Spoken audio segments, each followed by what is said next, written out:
Добрый день, как дела? J'espère que vous allez bien et prêts à continuer notre aventure. C'est le Rusbio et я, Svetlana. Tout va bien dans notre jardin. Il fait beau, mais on a du mal à quitter notre arbre. Le nom. On a déjà bien observé, on a appris plein de choses, mais il y a encore quelque chose d'intéressant et on va voir tout ça ensemble. En fait, cet arbre, il n'est pas si exotique que ça, parce que vous allez voir, en russe, il a tellement de mots d'origine étrangère, souvent d'origine latine, mais pas toujours, que vous connaissez déjà. Donc vous êtes à l'aise, vous êtes tranquille, prenez-les, ça va enrichir votre vocabulaire énormément et c'est génial. On va voir ensemble comment ça se passe. Il y a une telle quantité de ces mots que j'étais obligée de les séparer un peu en deux parties. Donc la première partie, ce sont les mots masculins et un peu de mots neutres. D'accord? Et la deuxième partie, ce sera les féminins. Il y a aussi tellement. Tout d'abord, on va dessiner notre symbole de clarté, Солнце.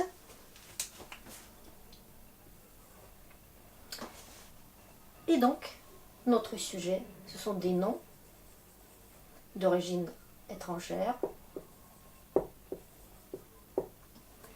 Ok. Quelques rayons. Et puis, plein d'autres ici, parce que vous allez voir. Ok. On va commencer par les mots qui sont exactement pareils qu'en français, mais rien ne change.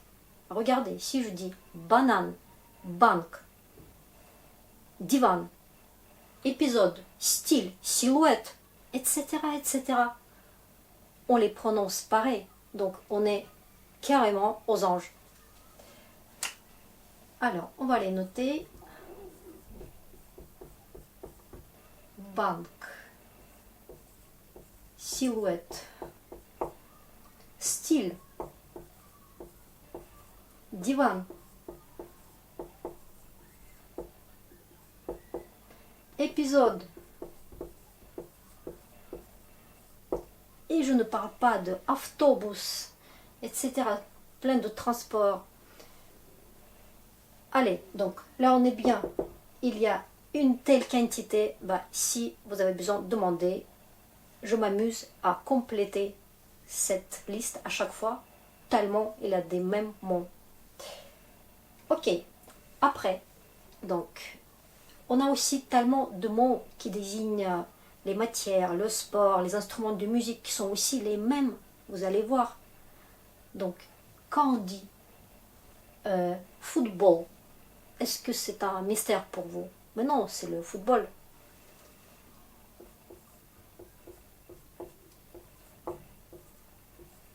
Football, basketball.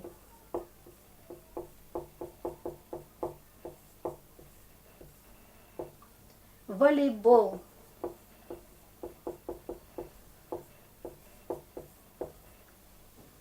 Tennis.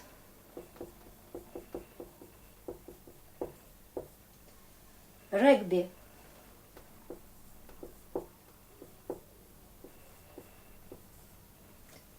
Hop, vous allez voir. C'est bizarre. Rugby. Ça finit par I. Est-ce que c'est masculin? Eh ben, on va voir. On va voir parce que c'est un mot invariable. Et c'est une nuance un peu à part. Donc, on va voir juste dans 2 secondes. En parlant des mots invariables, vous connaissez, il y a encore énormément. Vous connaissez menu,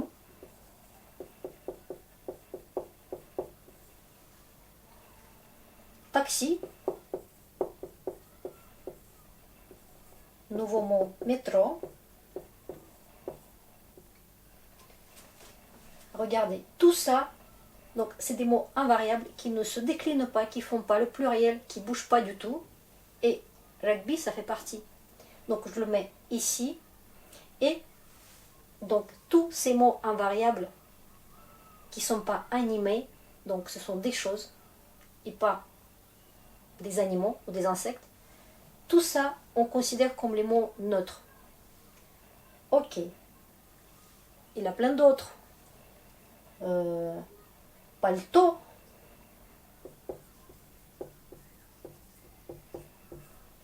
Café. Café comme endroit et pas comme boisson. Café. Parce que le mot café, vous vous souvenez, c'est masculin. Donc, il viendra ici.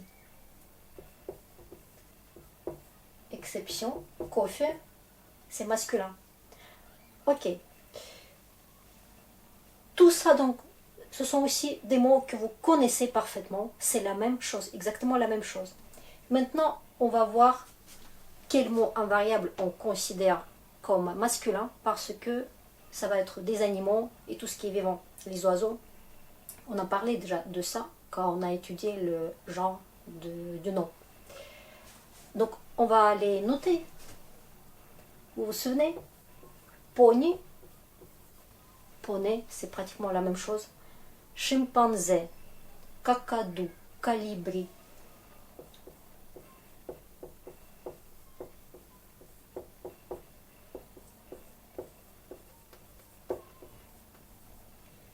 Tous ces animaux et les oiseaux exotiques qu'on prend et on n'ose pas les changer.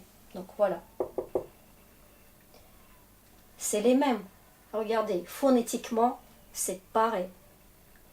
Maintenant, on va voir les mots qui changent un tout petit peu, si vous voulez, mais c'est vraiment une toute petite modification. Mais en fait, le mot, il ne vous paraît pas étranger. Regardez, par exemple, il y a beaucoup de mots en français qui se terminent par E-T, mais ce T, on ne le lit pas. Buffet, bouquet, sujet. Nous, on fait quoi? On prend ce mot, juste ce qu'on fait de bizarre, on lit le T qui est à la fin. Donc, le sujet devient sujette, le buffet devient bouffiette, et le bouquet devient bouquette. C'est pas mal aussi, hein? Une astuce, et ça donne beaucoup de mots, et on est beaucoup plus opérationnel tout de suite. Alors, donc, je vais noter tout ce que chez vous se termine en E, T, mais T ne se lise pas. En russe, ça va être vraiment yet, bouquette. Allez, un exemple. Bouquette, sujette.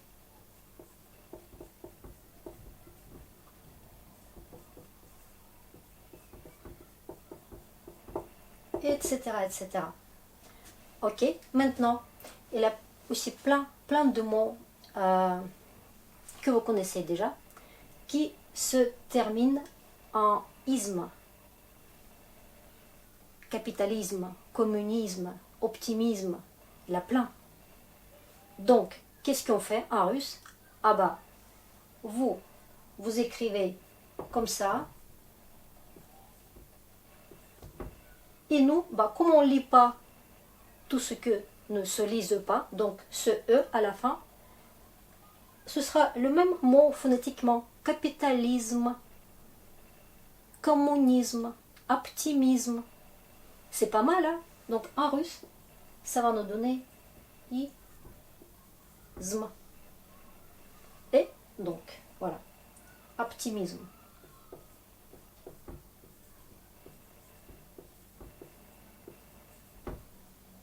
C'est pas mal, hein? Il y a énormément. Maintenant, un petit peu dans cette gamme, tous les mots en ist, optimiste, bah, communiste, je sais pas, capitaliste, dentiste, il y a tellement aussi de mots, alors on prend le même mot et juste au lieu de dire ist, on va pas le lire comme tout à l'heure, et donc c'est ist, dentiste, spécialiste, etc.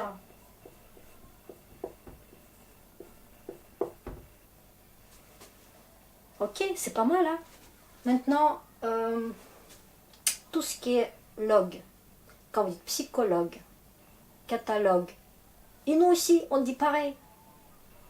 Voilà, donc tout ce que est en français, comme, on va dire,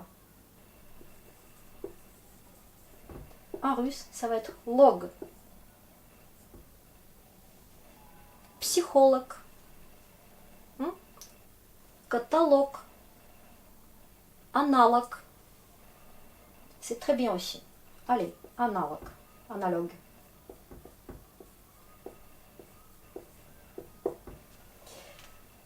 Qu'est-ce qu'il y a d'autre chez les masculins? Alors, on va dire que tout ce que se termine par ENT, et quand vous ne lisez pas T, évidemment, comme ici, donc moment, engagement. Nous aussi, on répète, on dit moment. Vous dites moment, nous on dit ment, moment. Donc tout ce qui est M-E-N-T, en russe, ça va être ment. Parce qu'on lit toujours ce qu'on voit, donc les E, les T, on les prend. Ok, donc moment. Un moment. Vous voyez? Maintenant, tout ce qui est ENT sans M, parce qu'il y a plein d'autres consonnes, plein d'autres mots qui ont ce ENT, mais avec une autre consonne. Alors, donc quand c'est ENT, chez vous, c'est yent en russe.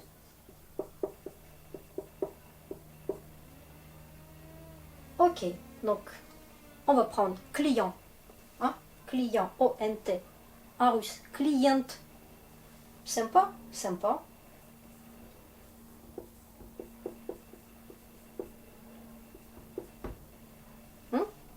Donc là, évidemment, plein d'autres mots comme ça.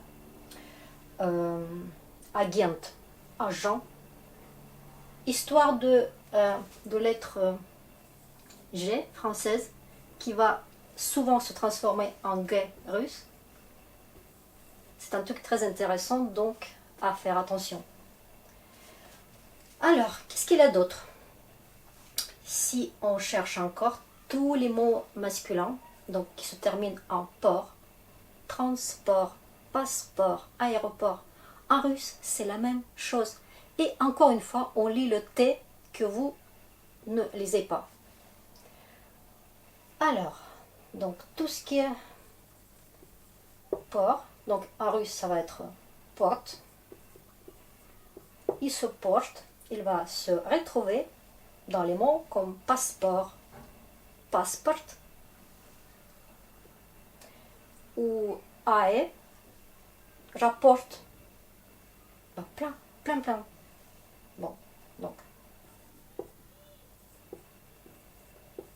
Voilà, un aéroport en russe, aéroport. Ok, est-ce qu'il y a d'autres? Parce que c'est déjà pas mal. Par exemple, tout ce qui est en français se termine par phone, et pas qu'en français évidemment. Téléphone, saxophone, mais en russe c'est pareil, téléphone et saxophone. Alors, on va noter ça, que tout ce qui est en russe, ça va donner phone. Comment vous écrire pour être compact? Voilà, téléphone.